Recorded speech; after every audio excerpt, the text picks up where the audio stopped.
Buenas tardes, máster. Voy a hablar acerca de la secuencia de auscultación. La auscultación nos sirve para valorar y diagnosticar a pacientes con problemas respiratorios. La auscultación se inicia desde la parte posterior del paciente, de abajo hacia arriba. Ya. Tenemos 1 y 2, que es el segmento posterior del lóbulo inferior.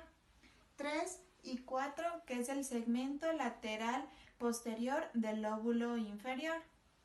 5 y 6, que es el segmento apical inferior del lóbulo inferior.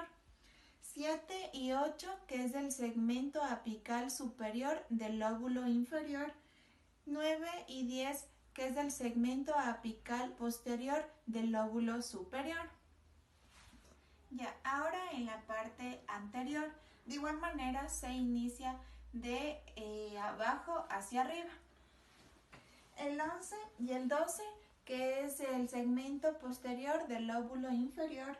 El 3 y el 4 se repite aquí nuevamente, pero es el segmento lateral anterior del lóbulo inferior. El 13 y el 13 con apóstrofe es el segmento lateral y medial del lóbulo medio. El 14 y el 14 con apóstrofe es la língula del lóbulo superior. El 15 y el 16 del segmento anterior del lóbulo superior. El 17 y el 18 del segmento apical del lóbulo superior. Hay que tener en cuenta que el 13 y el 14 no se le realiza en mujeres debido al busto.